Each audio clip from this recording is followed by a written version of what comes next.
పతాకాన్ని రెపరెపలాడించాలి అని చెప్పి వారు ఆ జెండాని ఎగరవేయడానికి వెళ్ళినప్పుడు జమ్మూ కాశ్మీర్లో వారిని జైల్లో పెట్టి వారు అనుమానాస్పద పరిస్థితుల్లో వారు మృతి చెందడం జరిగింది.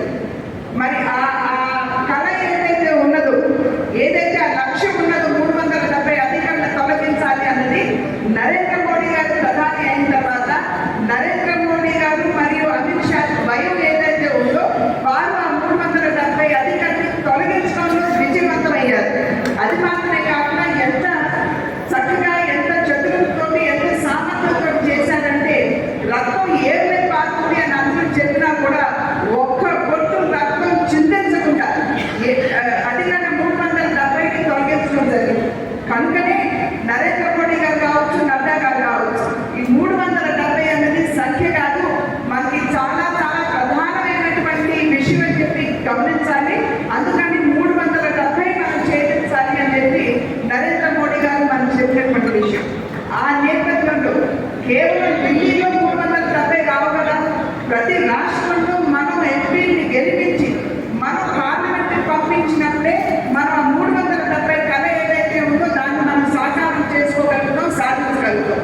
ఆ నేపథ్యంలో మొన్న 5 రాష్ట్రాల్లో జరిగినటువంటి ఎన్నికల్లో మరి ఈ ప్రయోగం, ఈ ఎలక్షన్ మేనేజ్మెంట్ కమిటీ ఏదైతే ఉందో ఆ ప్రయోగాన్ని 5 రాష్ట్రాల్లో చేయడం జరిగింది.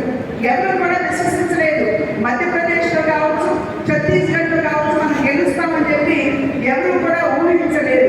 ఏదో మన రాజస్థాన్లో పోటాపోటీగా గెలుస్తామని అనుకున్నారు. కానీ మధ్యప్రదేశ్లో కావచ్చు, ఛత్తీస్గఢ్లో కావచ్చు బ్రహ్మాండమైనటువంటి విజయాన్ని మనం సాధించాం.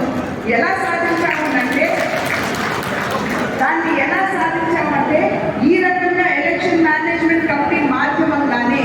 ఎందుకంటే దీంట్లో ఉన్నటువంటి డిపార్ట్మెంట్స్ కనుక మనం చూసినట్లయితే ఒక్కొక్క డిపార్ట్మెంట్ వారికి ఇచ్చినటువంటి బాధ్యతని మరి అంకిత భావంతో కనుక దాన్ని నిర్వర్తించినట్లయితే మన ఓటు శాతం తెలుసుకునేటువంటి అవకాశం ఉంటుంది.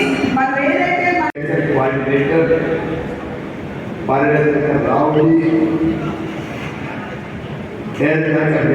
हमारे जनरल सेक्रेटरी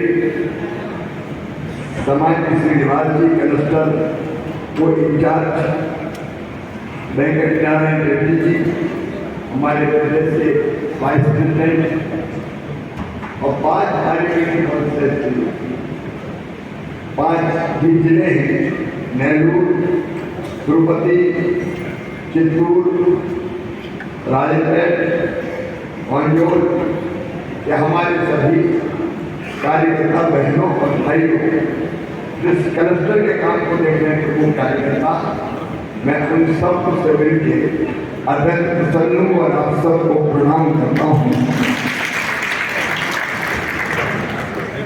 मधुकर जी ने काम आसानी कर दिया है। मुझे शेखर जी बता रहे थे कि इलेक्शन की तैयारियों के बारे में उन्होंने पूछताछ की है। फिर भी यहाँ पे हमारे 5 जिलाध्यक्ष तो है ही, लेकिन नेहरू के जिलाध्यक्ष लोकसभा के प्रभारी